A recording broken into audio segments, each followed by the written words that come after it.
우리 옆에 분 한번 인사하도록 하겠습니다. 잘 오셨습니다. 큰 은혜 받으십시오. 벌써 계절이 이제 봄으로 들어가게 됩니다. 이 봄 가운데에 이 3월 한 달뿐만 아니라 우리 이 봄의 계절에 우리의 영혼이 활짝 핀 꽃과 같이 주님을 향해 마음이 열리고 또 세상 가운데에 주의 인도하심 따라 날마다 살아가는 믿음의 모든 가족들이 되기를 주의 이름으로 간절히 축복합니다. 우리 옆에 분 한 번 더 인사하도록 하겠습니다. 3월 한 달도 승리하십시오. 오늘 본문의 말씀을 통해서 절망의 망대에서 소망의 하나님께로, 절망의 망대에서 소망의 하나님께로라는 제목으로 말씀을 나누도록 하겠습니다. 현재 한국 사회를 여러 가지 분석을 하는 사람들이 전례 없는 집단적 탈진에 걸린 사회다라고 이렇게 이야기하는 사람들이 있습니다. 통계청의 최근 보고에 의하면은 대한민국 청년 세대가 약 62%가 미래에 대해서 만성적인 기대감과 소망이 있으면 참 좋은데, 그죠? 만성적인 뭐가 있냐면 불안이 있다고 합니다. 그래서 이 불안 때문에 무엇보다도 지쳐가는 것이죠. 번아웃이 쉽게 일어난다는 것입니다. 그리고 직장인의 비율이, 이 탈진한 직장의 비율이 굉장히 최고 수준으로 기록하고 있다고 합니다. 그래서 심리학자인 마틴 셀리그만이라는 사람은 이 사회를 일컬어서 이렇게 얘기하죠. 학습된 무기력이 있는 사회, 학습된 무기력. 반복되는 실패와 좌절 때문에 인간이 결국은 노력해봐야 뭐 한다는 말이에요. 아무 소용이 없구나라는 한계와 좌절을 겪게 되어서 스스로 무언가를 포기하고 마는 심리적인 패턴들이 일어난다는 것이죠. 여러분, 이 OECD 국가 중에 20대의 우리나라의 청년들 중에 부동의 1위 하는 게 있어요. 이런 이야기는 설교 시간에 잘 하면 안 좋은데 항상 부동의 10여 년간 부동의 1위 하는 게 여러분이 알고 있는 그겁니다. 안타까운 거죠. 그런데 최근에 40대 남자가 사망하는 1위가 뭐냐면, 예전에는 부동의 1위가 암이었습니다. 근데 바뀌었어요. 부동의 1위가 뭐냐면 청년들하고 똑같이 그겁니다. 너무나도 현실적으로 안타까운 것을 보게 되죠. 왜냐하면 노력해봐야, 열심히 봐야 소용이 없구나라는 자기 나름대로의 포기와 한계점을 정해버리게 되었습니다.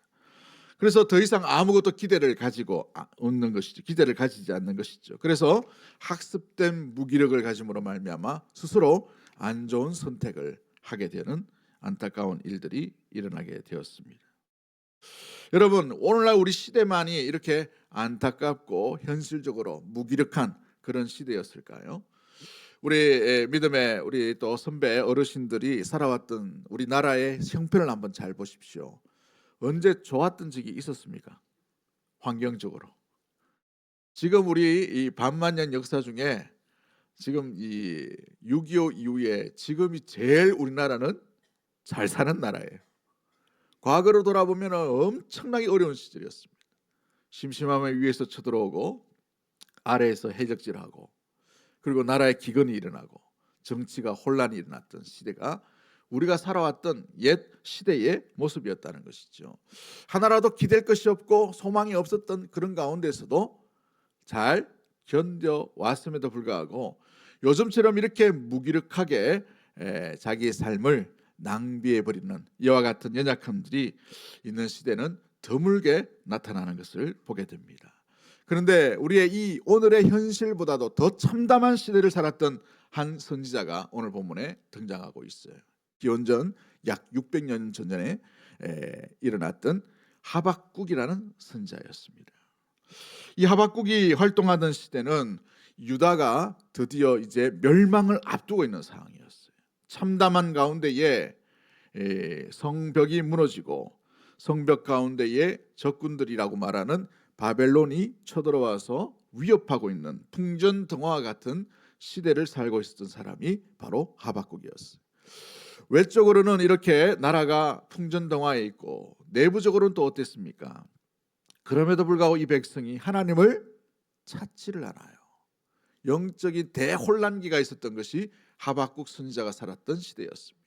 오히려 우상 숭배가 극에 달했던, 극치에 달했던 시대가 하박국의 시대였고, 그로 인하여서 모든 사회 가운데에 왕도, 제사장도, 선지자도, 백성들도 하나같이 다 타락해버린 불의가 창궐하는 시대가 바로 이 하박국이 살고 있었던 시대였다는 것이지요. 그 가운데에 하박국은 1장에서 이런 절규를 합니다. 1장 2절 말씀에 이렇게 되어 있어요. 내가 하나님께 부르짖어도 주께서 뭐하지 않으신다라고 되어 있어요. 듣지 않는다고 되어 있어요. 이런 참담한 가운데 있는데 하나님 앞에 기도를 합니다. 요청을 합니다. 탄식을 합니다. 주여, 이와 같은 불의와 이와 같은 타락이 있는 가운데 왜 침묵하십니까? 이 악을 그냥 왜 이렇게 내버려 두시는 겁니까? 라고 선지자가 마음 가운데 울분을 가지고 주님 앞에 따지고 있는 것이지요. 마음 가운데 안타까움을 가지고 주님 앞으로 나아가고 있는 모습이 이 선지자 하박국 가운데 일어나고 있습니다. 이 울부짖음은 단순히 형식적인 언어가 아니었어요. 뼈를 깎는 절망의 언어를 가지고 주님 앞에 아뢰는 것을 보게 됩니다. 마치 뭔가 큰 사건이 일어나서 빨리 이 병원 가서 진료를 받아야 되는데 요즘 같으면 어때요? 응급실에 딱 가면 뭐가 없어요? 의사가 없답니다. 이런 세상이 되어버렸어요. 이게 누가 이렇게 만든 거예요? 참 안타까운 현실이죠. 그래서 부산 같은 경우에는 청년 하나가 정말 위급한 상황 가운데 이걸 고칠 병원을 찾지 못해가지고 3시간, 4시간 돌다가 안타까운 일들 일어났다고 이렇게 뉴스 가운데 있으면 보게 됩니다. 마치 뭔가 병원에 가면 살 것처럼 됐는데 이 응급실 문이 열려지지 않는 안타까움.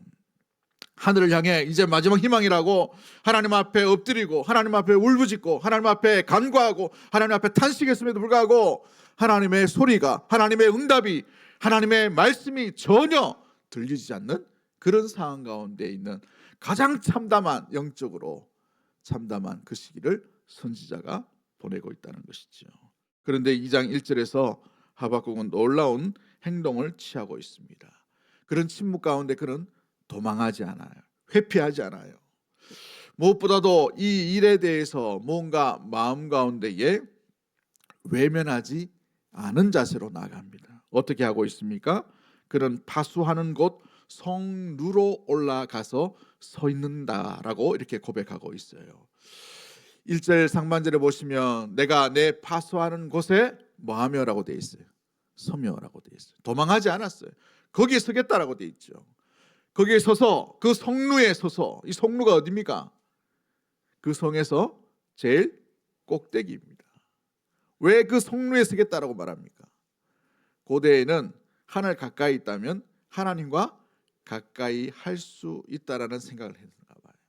그러므로 이 선지자가 성루 위에 올라서 있다라는 것을 뭘 의미합니까? 주님으로부터 뭘 기다리고 있는 거예요? 응답을, 약속을 듣기를 원하는 갈급함으로 성루에 서 있겠습니다라는 고백을 하고 있는 것이지요. 이것이 오늘 설교의 핵심입니다. 어디에 서 있어야 되는가? 그 서 있음으로 말미암아 어떤 자세를 취해야 되는가? 그 어떤 자세 가운데에서 우리는 어떤 삶을 살아가야 할 것인가? 선지자 하박국의 이 외침 가운데에 오늘 시대를 살아가는 믿음의 성도가 어떤 삶을 살아가야 되며 어떤 자세로 주께 더 가까이 나아가야 될지를 살펴보기를 원합니다. 신앙은 여러분 낙관주의가 되어서는 안 됩니다. 신앙은 절망 속에서도 하나님의 실제를 붙드는 것이 신앙인 줄 믿습니다. 그러기에 이 하박국은 현실적인 현실 위에 하나님이 놀랍게 지금도 응답하지는 않지만, 보이지는 않지만, 느껴지지는 않지만 살아계심을 믿고 성루 위에 서 있다라고 말하고 있는 것이지요. 혹시 여러분 삶에 어떤 절망의 계곡들을 만난 분들이 혹시 있으십니까? 오랫동안 기도하고 사모하고 엎드렸는데 응답이 없는 그 상황들, 오랫동안 고쳐달라고 했는데 전혀 응답이 없어요. 나아질 기미가 안 보입니다. 열심히 최선을 다해 살았는데 언제나 돌아보니 제자리와 같은 그런 삶의 현장을 만나고 있나요? 너무 열심히 살다 보니 관계가 파탄되어 버렸습니다. 사업은 잘 될 것처럼 보였는데 점점 어려워지는 것을 보게 돼요. 그 가운데 자녀의 방황을 만난 적이 있으십니까?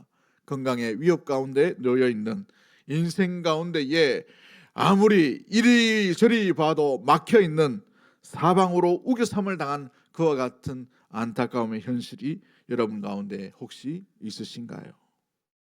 오늘 하박국의 이야기는 먼 옛날 이스라엘의 그 상황이 아니라 오늘 우리 이 자리에 모인 우리에게 주시는 하나님의 교훈인 줄 믿습니다.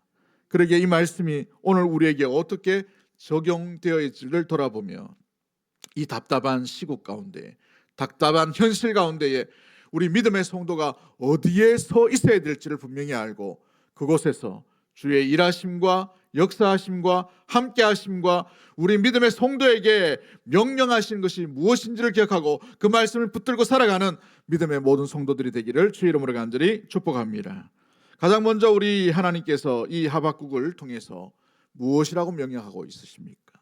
그 망루 위에 서서 하나님의 응답을 기다리는 이 선지자 앞에 하나님께서 이제 2절 말씀 가운데 이렇게 말씀하십니다. 2절 말씀 우리 다 같이 한번 읽어볼까요? 시작. 너는 여호와께서 내게 대답하여 이르시되 너는 이 묵시를 기록하여 판에 명백히 새기되 달려가면서도 읽을 수 있게 하라. 이 묵시를 어떻게 하라고 되어 있습니까? 기록하라라고 되어 있어요. 기록하라. 판에 기록하되 어떻게 기록하라고요? 명백히 새기라라고 되어 있습니다. 또 두 번째 명령이 무엇입니까? 달려가면서도 읽을 수 있게 하라. 기록하라. 달려가면서도 읽을 수 있게 하라. 이 기록하다라는 말이 이 히브리어의 중에는 이 성경 가운데에 특히 구약 성경에는 굉장히 중요한 때에 쓰여진 단어입니다. 케토브라는 단어인데 이 단어가 어디 쓰여지냐면 하나님께서 모세에게 나타나셔서 이스라엘 백성과 언약을 할 때에, 언약의 말씀을 주실 때에 언약의 판을 돌판에 뭐 할 때? 색이라고 할 때 이 케토브라는 단어를 씁니다. 그러므로 하나님께서 확실하게 반드시 무엇보다도 확실하게 이루어질 것을 언약하실 때에 색이라고 되어 있어요. 이게 바로 케토브라는 단어입니다. 그러므로 말미암아 주님의 말씀이 반드시 공식적으로 선포되고 이루어질 것에 대한 하나님의 의지와 하나님의 확신이 있을 때 기록하라, 판에 새기라, 이 케토브라는 단어를 쓴다는 것이죠. 두 번째가 달려가면서 읽을 수 있게라는 이런 명령을 주셨어요. 참 독특하죠. 여러분 책을 어떻게 달려가면서 읽을 수 있을까요? 혹시 달려가면서 읽으신 분이 있나요? 잘 없습니다. 그냥 앉아서 읽지 뭘 집중도 안 되게, 그죠? 이건 뭘 의미할까요? 구약의 구약 성경학자들은 두 가지를 얘기합니다. 첫 번째가 뭐냐면 글자를 좀 확실하게 볼 수 있도록 크게 새겨라. 확실하게 다른 사람들이 흔들리면서도 볼 수 있도록 확실하게 새기라는 거예요. 좀 그럴싸하기도 하죠. 두 번째가 뭐냐면 이게 더 설득력 있는 말씀인데 이 말씀을 읽는 자가 읽고 무엇보다도 그것을 발견한 후에 어떻게 하라는 말이에요? 달려가서 그 소식을 전하라는 의미입니다. 우리가 주의 말씀을 듣고 사마리아 여인을 보십시오. 예수님을 만났어요. 이 산 가서 예배 드리는 것이 옳습니까? 저기 가야 예배 드리는 것이 옳습니까? 그죠? 그럴 때 우리 예수님께서 뭐라고 말씀하셔요? 신령과 진정으로 예배 드릴 때가 오나니 어떨 때? 바로 이때라 하라고 되어 있어요. 그 이때가 누구예요? 가장 중요한 메시아를 만난 것이죠. 그럴 때 이 여인이 어떻게 하죠? 행동을? 물동이를 버려두고 어디로 갑니까? 자기를 비웃고 손가락질 하던 사람들에게 들어가요. 들어가서 어떻게 하죠? 내가 메시아를 만났노라 라고 되어 있어요. 할렐루야. 이것이 바로 달려가면서도 읽을 수 있도록 하라라는 의미의 말씀인 것입니다. 우리가 하나님의 말씀을 깨닫고 하나님의 말씀을 느껴요. 하나님이 내게 주시는 레마의 말씀이 임할 때에 어떻게 하라는 말이에요? 나만 간직하는 것이 아니라 이웃에게, 가족에게 반드시 이 말씀이 흘러나갈 수 있도록 전파하라, 증거하라. 달려가면서도 읽을 수 있도록 이런 것이죠. 그러므로 공동체에게 주의 말씀이 주어지게 되는 것입니다. 신앙은 개인이 느끼고 깨닫게 되지만 하나님의 말씀은 반드시 공동체적으로 함께 이 귀한 사실을 깨달을 수 있도록 우리에게 주신 생명의 말씀이라는 사실이죠. 여기서 아주 중요한 교훈을 발견할 수가 있습니다. 절망의 시대에 하나님의 첫 번째 명령은 기록하라. 또한 달려가면서도 읽을 수 있도록 하라. 이 의미가 뭐예요? 뭐 하란 말입니까? 기억하라는 거예요. 기억하라. 무엇을 기억하라는 것이죠? 하나님의 약속과 하나님의 일하심과 하나님의 살아계심과 하나님의 능력과 하나님이 어떤 분인지를 잊지 않도록 하라는 거예요. 이 말씀이 왜 전해졌을까요? 이 이스라엘 백성들이 다 하나님을 잊어버렸기 때문에 그래요. 홍해를 가르신 분이 누구신지를 잊어버렸어요. 애굽에 10가지 재앙을 주시면서까지 그 강력한 애굽의 군대를 다 붙이시고 탈출하게 하신 분이 하나님이신 것을 잊어버렸어요. 광야 가운데 40년 동안 굶주리지 아니하고 물질로 인하여 고민하지 않도록 하신 그 능력의 하나님을 잊어버렸다는 거예요. 가나안 이 전쟁 가운데에서 하나님이 행하시는 여리고 이 성에 놀랍게 강력한 그 귀한 이루어 가심, 요단 강물을 멈추시면까지도 하나님의 일하심, 전쟁의 승리를 보여주시는 분이 누구인지를 까맣게 잊어버렸다는 거예요. 구름 기둥과 불 기둥으로 인도하셨던 그 하나님을 잊어버렸기 때문에 그런 거예요. 그러므로 하나님께서 하박국 선지자를 통해서 기억하라라는 메시지를 주고 있는 것이죠. 여러분, 기록되지 않으면 기억되지 않게 됩니다. 기록하지 않는 것은 기억에서 사라지기 굉장히 쉬워요. 여러분 한번 보십시오. 우리의 기억력을 믿으시면 안 돼요. 이제 40 넘으시면은 여러분 기억은 왜곡할 수가 있습니다. 자기가 좋은 대로 해석할 수가 있어요. 옛날의 추억이 마냥 좋은 거는 자꾸 해석을 하거든요. 그죠? 그 사실은 뭐 60%, 70% 사실일 수 있어요. 그런데 자꾸 하다 보면 기억이 왜곡될 수가 있단 말이죠. 예전에 이런 일이 있었습니다. 10년 전에 간증을 들었던 분이 있어요. 아주 잘 나가신 분이 지금 소천하셨는데 그분 간증을 보니까 처음 들을 때는 굉장히 진솔하시고 굉장히 딱 들어봐도 사실에 합당한 이야기를 많이 하셨어요. 근데 10년 뒤에 또 들었습니다. 무협지 듣는 줄 알았어요. 막 날아가고 뭐 이렇게 하시더라고요. 왜 이렇게 뭘 더 붙였는가? 본인도 하다 보니 왜곡될 수가 있다는 것이죠. 그러게 여러분, 기록하라라는 것은 정확하게 기억할 수 있도록 우리 하나님께서 주시는 명령이 되는 것이죠. 무엇을 기억하라는 것입니까? 이 모든 일을 누가 하셨다는 거예요? 주께서 하셨다는 거예요. 우리의 이 자리에 있는 건 누가 하시는 겁니까? 주님이 하신 것이죠. 우리가 이 자리에 앉아서 예배 드린 건 누가 하신 거예요? 부르신 분이 누구이십니까? 살리신 분이 누구입니까? 예배를 받으시기 합당하신 주님인 줄 믿습니다. 주님이 하셨다는 것을 잃어버린다는 것이죠. 가만히 놔두면 잊게 되어 있다는 거예요. 가만히 놔두면 기억이 왜곡될 수가 있단 말이에요. 내가 한 것처럼, 내 실력인 것처럼, 내 자랑인 것처럼, 내 의인 것처럼 착각하며 살아갈 수 있다는 거예요. 아니에요. 철저하게 우리가 주님의 의, 십자가의 의 때문에 이 자리에 저와 여러분이 있는 줄 믿습니다. 그 의 때문에 이 자리에 있는 거예요. 그러므로 말미암아 여기에 죄인이 아닌 사람이 아무도 없는 것이죠. 용서받은 죄인이 이 자리에 앉아 있는 줄 믿습니다. 그 사실을 잊지 말라는 것이죠. 누가 구원해 주시는가? 누가 이 일을 이루시는가? 누가 우리를 인도해 주셨는가? 누가 주님 앞에 나오게 하셨는가? 모든 것이 다 은혜라는 거예요. 모든 것이 다 주님이 하셨다는 것이죠. 내가 지나왔던 모든 순간, 내가 붙들었던 모든 것들도, 내가 가지고 있는 모든 것들도 뭐예요? 주님의 행하심 은혜라는 것이죠. 할렐루야. 지금까지 지내온 것 주의 크신 은혜라 한이 없는 주의 사랑 어찌 말하랴. 할렐루야. 이것이 우리의 고백이 되기를 주 여러분을 간절히 축복합니다. 여러분, 우리의 인생을 한번 잘 돌아보십시오. 여러분의 인생 가운데 하나님이 함께 하셨던 것들 기억에만 남지 말고 기록함으로 말미암아 그것을 내가 평생 가운데 간직하며 나아갈 수 있는 이 귀한 은혜의 일기, 은혜의 일지가 아름답게 계속해서 더 확장되게 일어나게 되기를 주의 이름으로 간절히 축복합니다. 두 번째, 우리 하나님께서 이 하박국을 통해서 주신 것이 무엇입니까? 반드시 하나님의 약속의 말씀에 이루어지는 때가 있다는 거예요. 정한 때가 있다는 것이죠. 이것은 다른 사람의 약속이 아니라 하나님의 신실하심 때문에 이것이 반드시 이루어진다는 것을 말씀해 주고 있습니다.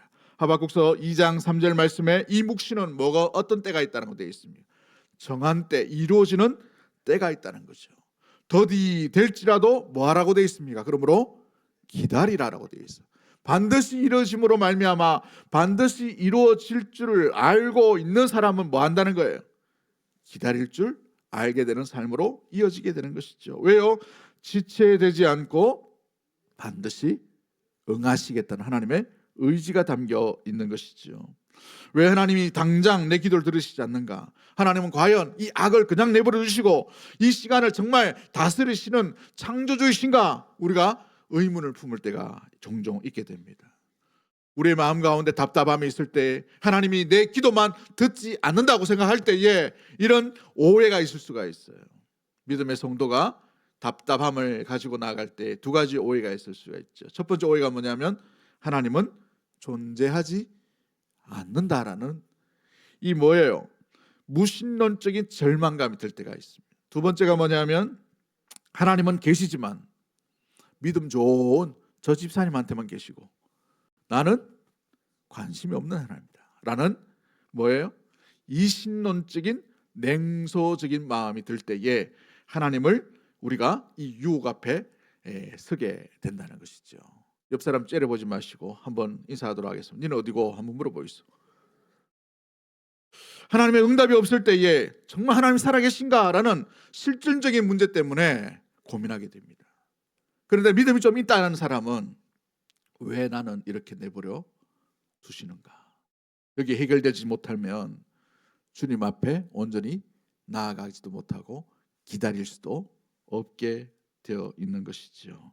그런데 하나님께서 하박국을 통해서 뭐라고 말씀하십니까? 이 묵시는 반드시 정한 때가 있다라고 되어 있어요. 이 정한 때라는 단어가 이 히브리 말로 모에드라는 단어를 씁니다. 이 모에드, 단순한 때를 얘기하는 것이 아니에요. 이 단어가 쓰여진 것이 레위기서 23장과 출애굽기 25장입니다. 레위기 23장에는 뭐가 있냐면 절기예요.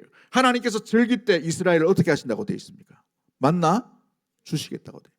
절기 때 찾아오면 하나님이 만나 주시는 거예요.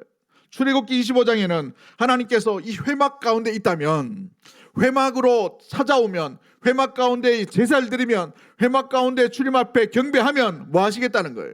만나 주시겠다는. 그러므로 이 정한 때는 뭘 하는 때입니까? 하나님께서 만나 주시는 때이고 하나님께서 임하시는 때고 하나님께서 이루 가시는 때인 줄 믿습니다. 이것이 어떻다는 말이에요? 반드시 이루어진다는 것을 말씀해 주고 있는 것이죠. 신약에도 이 일이 드러납니다. 히브리서 10장 37절과 38절 말씀에 잠시 잠깐 후면 오시리니 지체하지 아니하시리라. 나의 의인은 믿음으로 말미암아 살리라라고 되어 있어요. 지체하지 않는다라고 되어 있죠. 갈라디아서 4장 4절에는 유명한 바울의 선언이 있습니다. 때가 참에 하나님이 그 아들을 보내사. 어떨 때 보내셨다고요? 때가 참에. 이게 이제 플레로마라는 단어를 씁니다. 플레로마.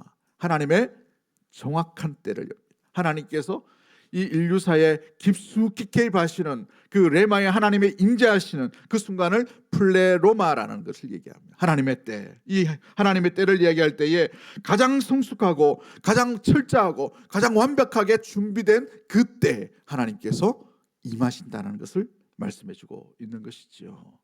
그러므로 사랑하는 성도 여러분, 하나님의 타이밍은 우리가 생각할 때 지각처럼 여겨질 때가 있어요.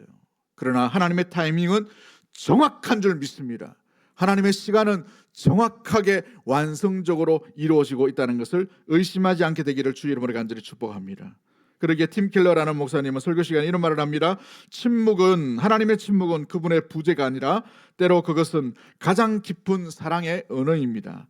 도예가가 흙을 빚을 때 잠시 손을 떼는 것은 그 도자기에 그것을 포기하는 것이 아니라 더 이 도자기를 뭐하러 만드는 거예요? 완전한 형태로 만들기 위해 뭐 하시는 것입니까? 기다려주고 있는 것이죠. 여러분, 그러기에 믿음이란 하나님이 하신다고 할 때에 내가 모른다고 해도 하신다고 믿는 것이 믿음인 것입니다. 내가 납득이 될 때까지 내가 기다려야지. 그런 것은 믿음이 아니라 이해를 구하는 거예요. 믿음은 이해에 넘어서는 개념이 있는 것이죠. 그러므로 사랑하는 성도 여러분, 혹시 내게 하나님의 응답이 지연되고 있다면 그것이 거절이 아니라 하나님께서 준비하고 있다라는 사실을 잊지 않는 믿음의 모든 가족들이 되기를 주의 이름으로 간절히 축복합니다. 어제 택배를 하나 시켰는데 그 택배가 주문을 하면 좀 이렇게 시간이 뒤고 나간 뒤에 문자로 뭐가 옵니까? 배송했습니다라고 하죠. 보냈습니다 했어요. 나는 받았어요, 안 받았어요? 아직 안 받았어요. 근데 그 회사는 뭐예요? 보냈다는 거예요. 보내고 받는 데는 뭐가 걸립니까? 시간이 걸려요. 마찬가지입니다.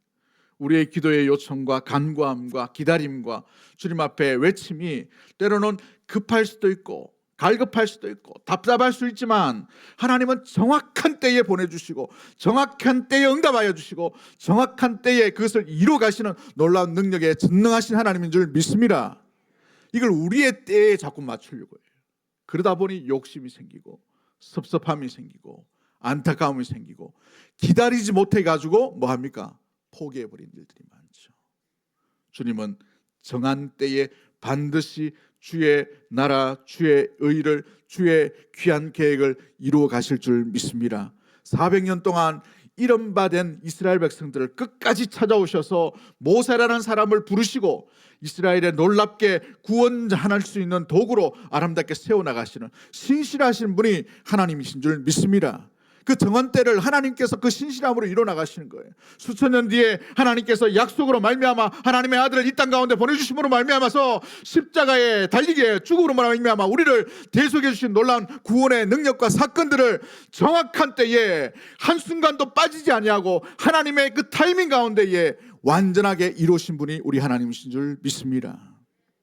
하나님을 의심하지 말고 우리 마음에 그 내면을 주님의 완전하심에 고정할 수 있는 사랑하는 대구동성의 모든 가족들이 되기를 주의 이름으로 간절히 축복합니다.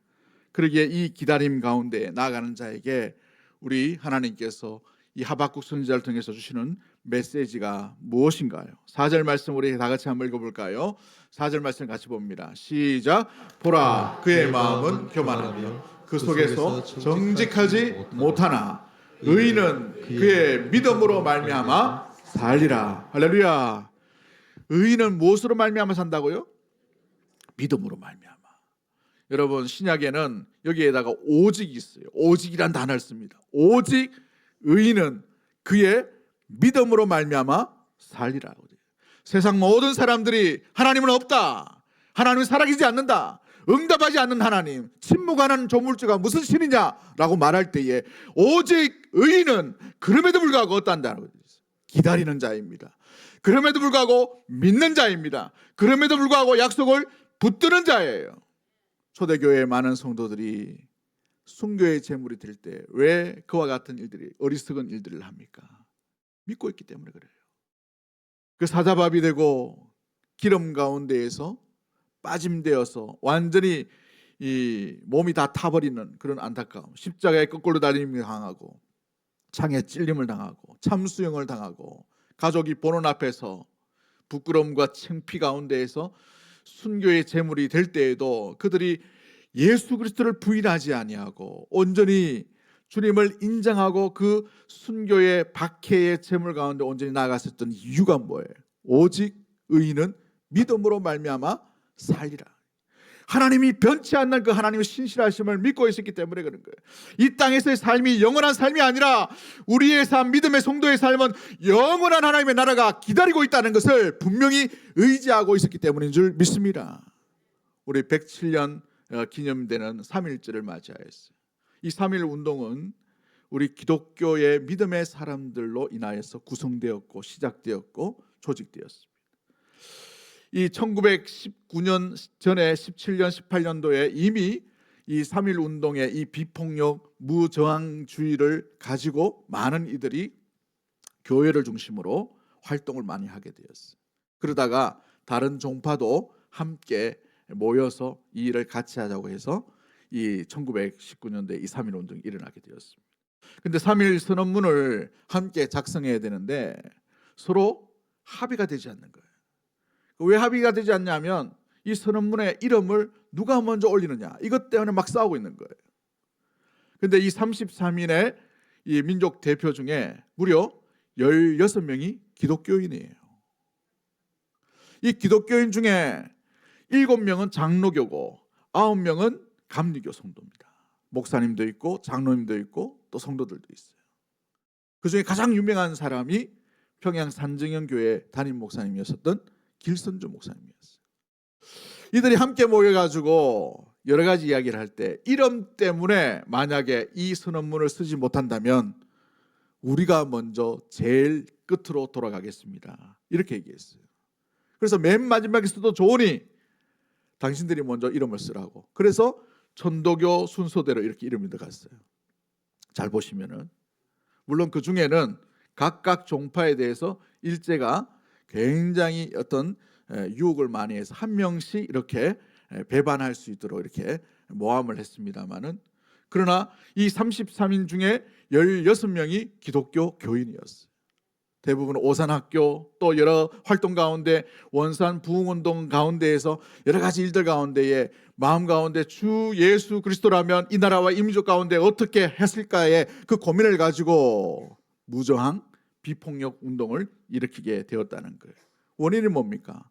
이 땅이 영원한 것이 아니라 저 하나님의 나라의 귀한 영원한 삶을 알기에 비록 고난받고 비록 죽을지도 모르지만 순교의 제물이 될지도 모르지만 그럼에도 불구하고 하나님의 신실하심과 하나님의 역사하심과 하나님의 살아계심을 뭐하고 있는 거예요?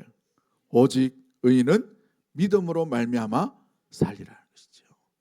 여러분 저 정도라는 서해에 보면 섬이 있습니다. 그 정도에 가시면 문중경이라는 전도사님이 계셔요. 여자 전도사님인데 그 일대 전체가 이 정도가 기독교 인구가 100%예요. 근데 최근에는 외지 사람들이 들어와서 한 90몇 프로가 되었다고 합니다. 그 정도에 가시면 문중경 전사님의 기념관이 있습니다.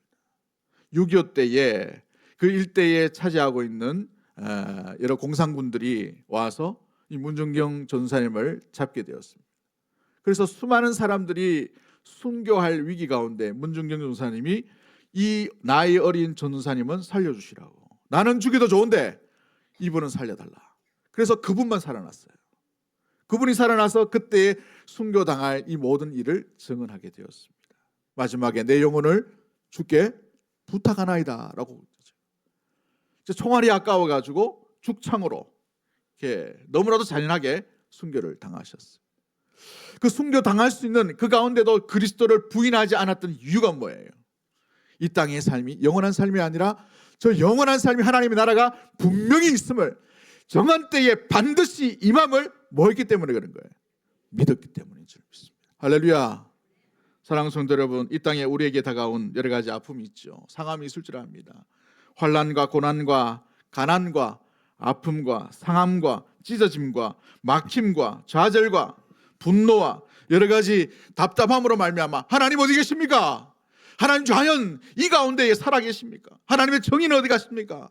라고 마음 가운데에 의문의 소리를 내는 분들이 혹시 있다면 오늘 이 하박국 선지자가 발견한 하나님의 귀한 생명의 말씀이 여러분의 귀한 교훈이 되기를 주의 이름으로 간절히 축복합니다.